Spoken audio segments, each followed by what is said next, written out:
Hello you guys, welcome and welcome back to my channel. So this is another video of Dam behind the scenes, making of a song, making of the concept. And this one is the making song and choreography. Well, this is gonna be a lot. I can already feel this is gonna be a lot, but I am here for it. I am excited. Sobrang nakaka-pressure kasi itong Dam, sa totoo lang.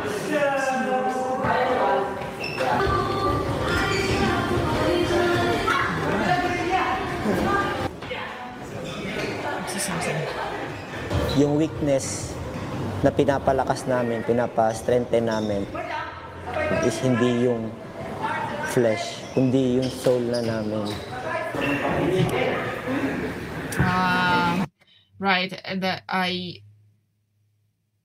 heard it in my past, and then I did use it a lot in my own life. So your mind is saying and your body is doing. So if your mind or your soul is weak, then your body is just not gonna do anything on its own. When your mind and your soul is strong, then you can push yourself and achieve greatness. So yeah, it's interesting. I've never heard Kuya Jay speak. Pagiging warrior talaga.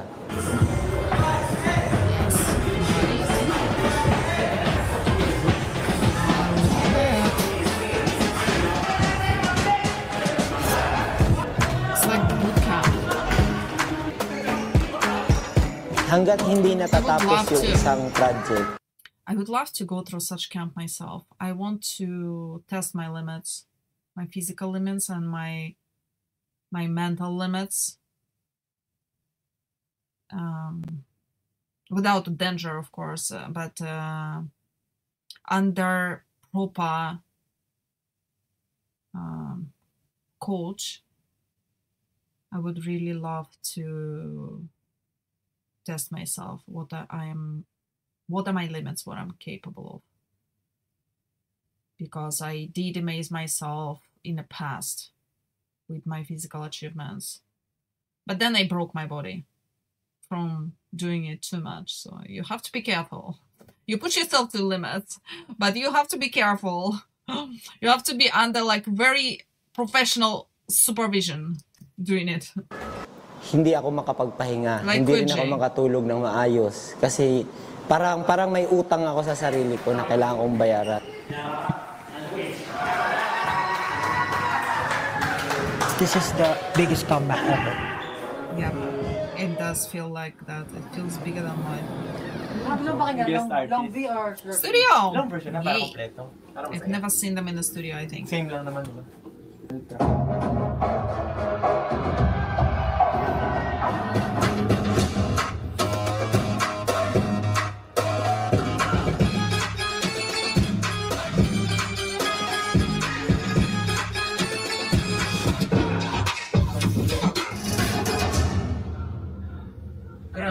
Ganda nung pasok nung wedding. So, nung napakinggan ko yung Dam, marami siyang transition tsaka dynamics eh.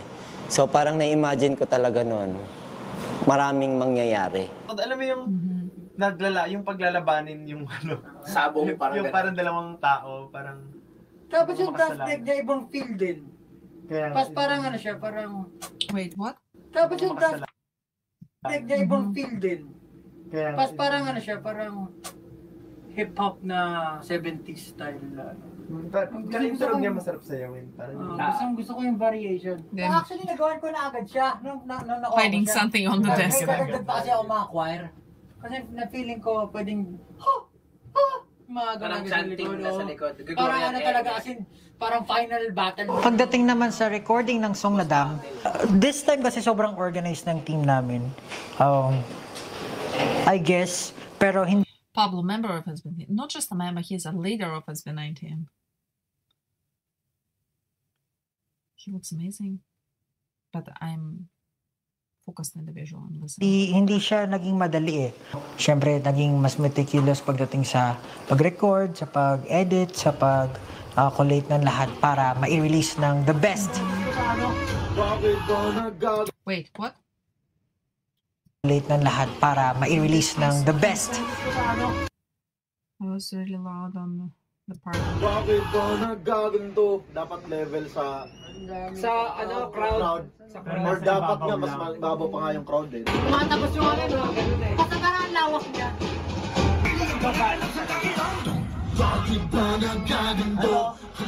I always wanted to do this. Thanks.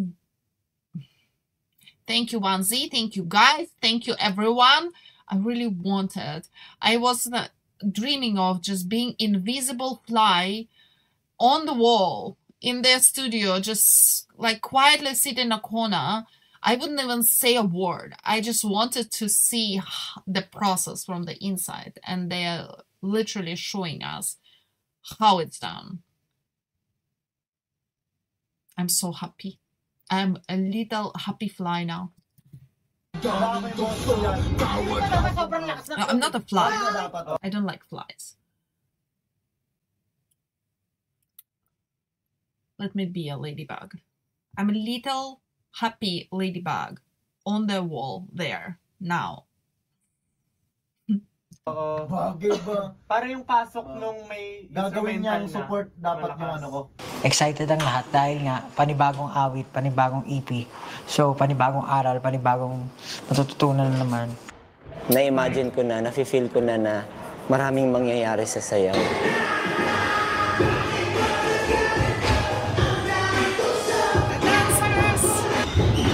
I kind of feel like I want to learn the dancers' names. I don't know how many dancers there are. Girls and boys. So I've seen them so many times, and I already recognize some of their faces. I don't know their names. Yes.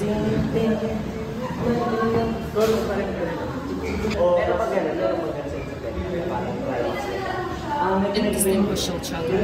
That's alright. They're discussing the process.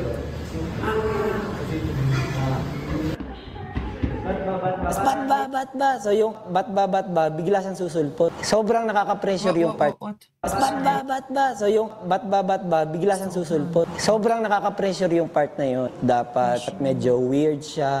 Sa sobrang inis na inis ko kasi wala na akong maisip. Parang na akong nagtatantrum sa loob-loob ko. Parang nakakainis naman to. Tapos pa-play ko na naman. Hanggang sa nainis na ako, parang naisip ko yung parang bata na hindi binigyan ng laruan. Nagtantrums ako sa mall, tapos gumaganon-ganon ako. Yung parang, It feels chaotic. So parang ganun yung feeling. So parang naging ganun siya, bat ba? With the choreography, sobrang pinagtuunan ng pansin ni Kuya Jay. Parang sinabi niya ng kalawakan na, so parang pinapakita yung Yeah, the lawak. song is so powerful. Super. Parang mas lumawak yung galaw mo, kaya ginagano lang sa crowd. Yung peacock symbolism din siya ng rebirth. May papasok ba natin? Peacock symbol. Binalik ko yung mga old school. Kripo, saka break. Yung gano'n, turot, yung mga gano'n sila, pinapalibutan nila SB. Sa mga may win worship, parang gano'n, SB yun. Yung pinaiikutan nila. Hindi naman ako mahilig sa mga ibang games, pero may mga tinry akong games. Hindi ko alam kung makakatulong ba siya sa akin o hindi. Tinatry ko na lang, baka kasi makatulong. Later on, dun mo na lang siya na nare-realize na, itong part pala na to. Dun siya inspired sa na nilaro ko. Si Pablo, yung gumanon siya sa likod ng dancer, gumanon siya. Kusa siyang na-apply kasi nga, binuhay ko nga yung sarili ko dun sa parang nasa loob ako nung game. Interesting.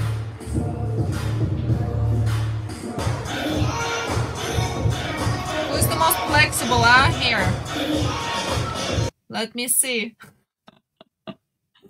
Who's the most flexible among the guys? I don't even know.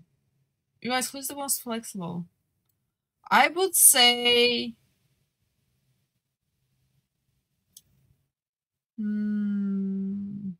I don't really know.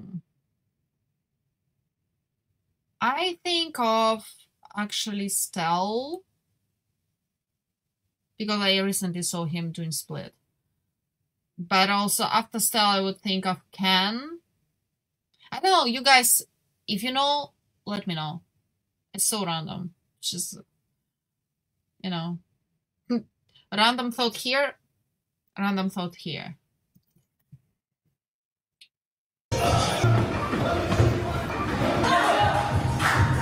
Oh, burpees!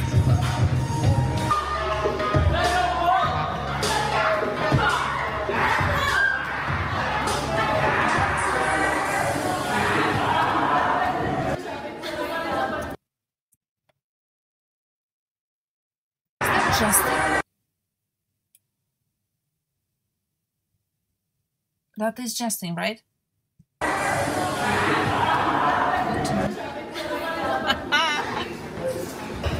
Oh, you're right. Everyone looks exhausted.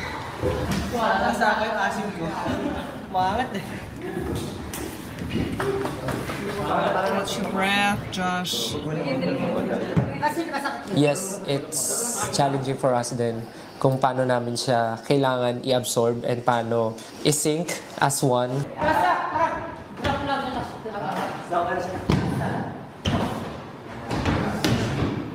Medyo na ha? Kaya para kita yun.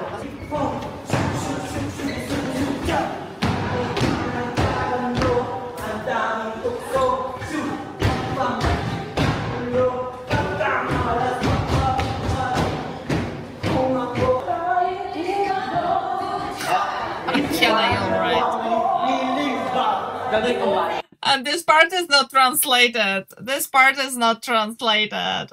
I need to know what he said here. You guys help me out with that. Is that the lines on the song? And that's probably lyrics.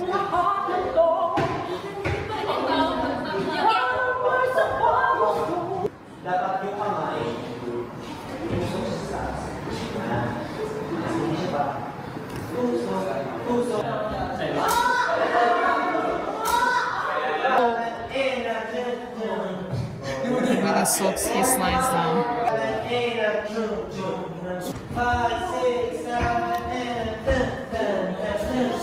Hindi kailangan na masundan mo mismo yung detalye, but of course, masync mo yung emotion, yung proper execution, dapat nandun siya.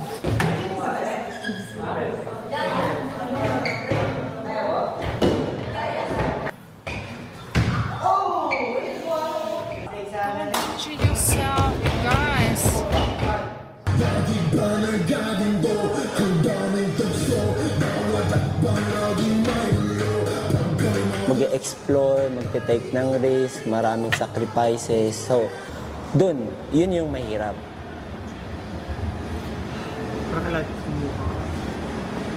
Oh my gosh, Justin.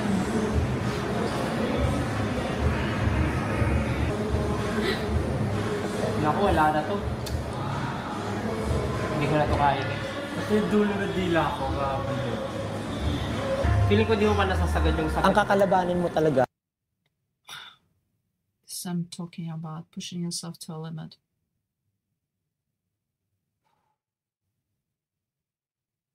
Yung ginawa mo kahapon.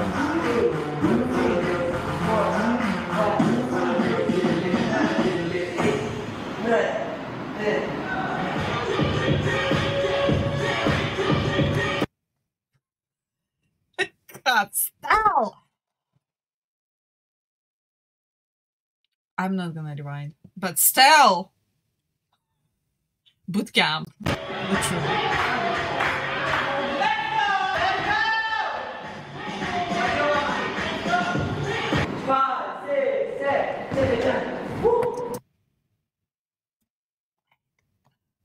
Wait, guys are working so hard, but what I'm seeing here is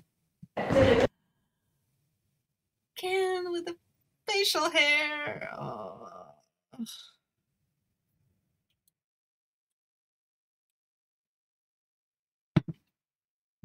Looks amazing. I vote for Ken to grow his facial hair.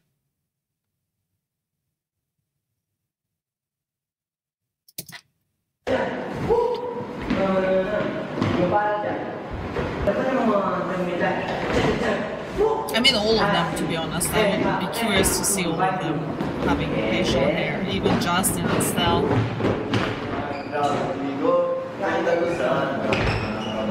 How handsome he is with his mustache and beard. Oh my god, guys look so exhausted. Pagka pinanood mo yung dance, storytelling din siya. Makikita mo yung elements nung mismong music dun sa mismong choreography.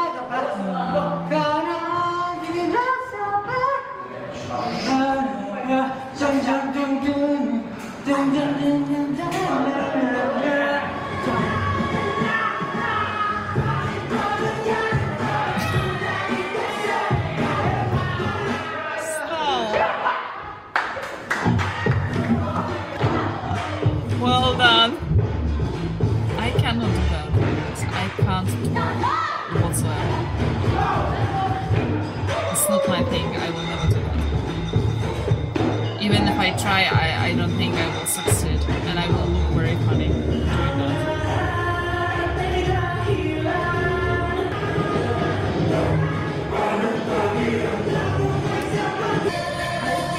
I love seeing them pushing themselves. It's so inspiring. That's it for today. My God, you're shiny. Nagtitrain You're all kami, sweaty. nagpapalakas kami. Kasi sa totoong buhay, seryoso, nakakapagod talaga yung dam. That is exhausting.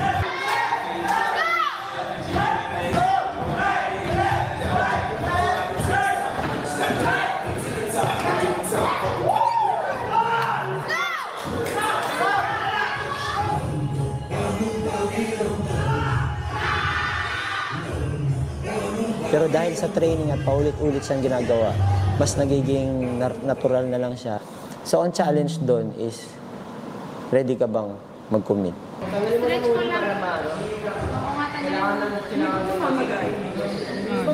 Somebody got twisted. Yeah, somebody twisted.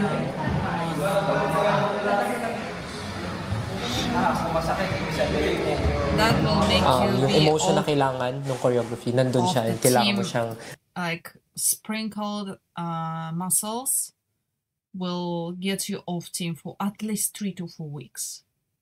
Depends on how strong it's springed or in some cases ripped. If it's ripped, 6 weeks minimum. Gone from the team. The member is gone.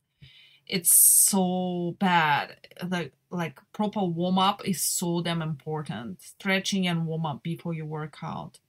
Look, they are such a professionals, and they managed to injure themselves. This is how challenging, demanding, and crazy heavy dam is. Dam is, yeah, that's what I'm saying. Like a dam, it feels like it's just so big. ma-deliver ng maayos. Yung chorus talaga niya, sobrang something na masarap niya ulit-ulitin.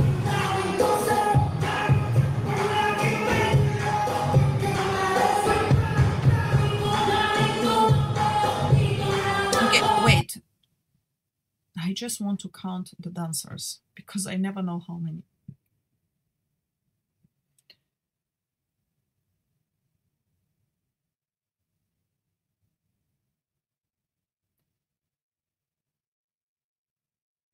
$16? Okay. Para kami I mga guess 16, warrior, 17, 18, mandirigma, something like that. kumbaga. So kaya yung ganun, bago sumugod yung kalaban sa kampo, may mga kawal munang pupunta sa harap para salubungin yung kaaway. Bago nyo marating ang SB19, kami muna babanggain niyo.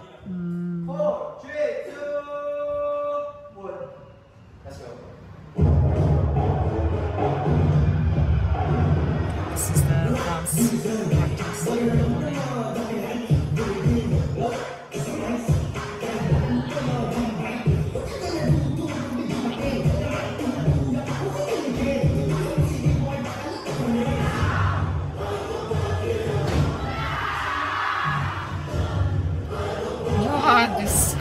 gives me shivers.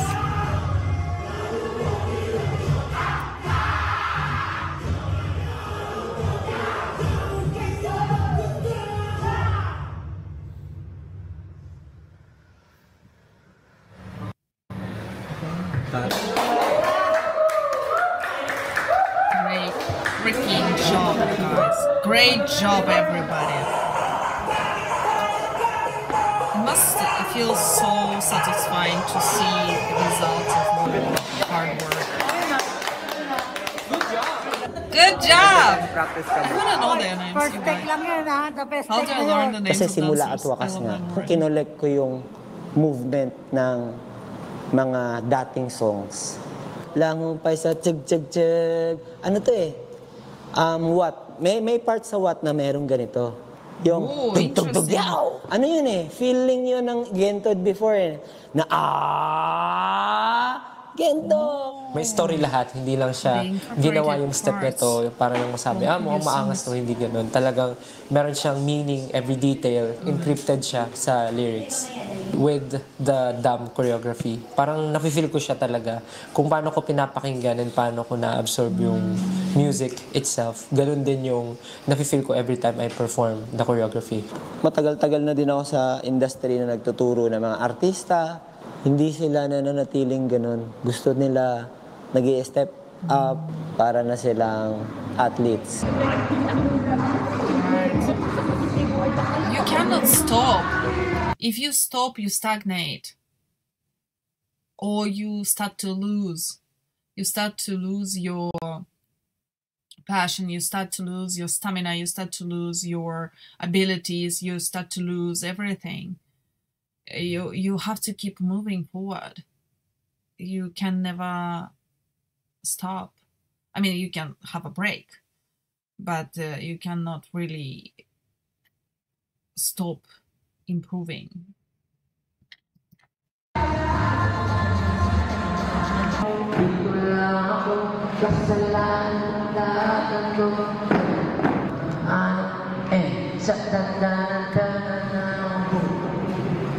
Alam nila na the more na nagsisik pa sila ng mangyayari sa buhay nila, mas marami pa silang haharapin, mas marami pang struggle, mas marami pang challenges.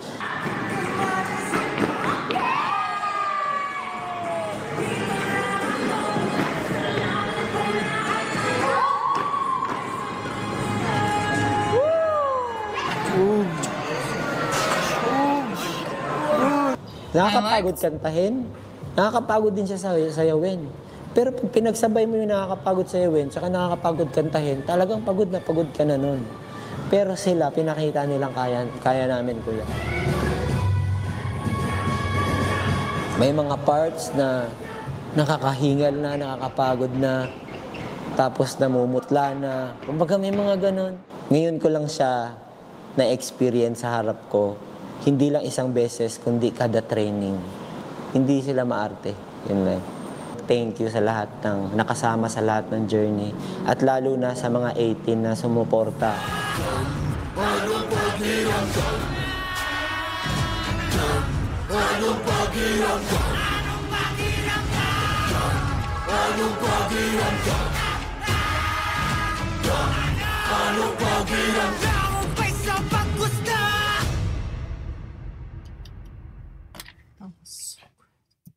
That was so good. Why do I feel like crying listening to Kuya Drake talk about SB19? He's really like their older brother. He's been through through so much, and he can see how they grow. And he himself admits that they never stop. It's so inspiring. It's so beautiful. It's so beautiful. I'm so happy to be here and witness this comeback. As an 18, I enjoyed it a lot. Thank you guys for watching it with me, and I hope to see you in my next video. Bye, guys.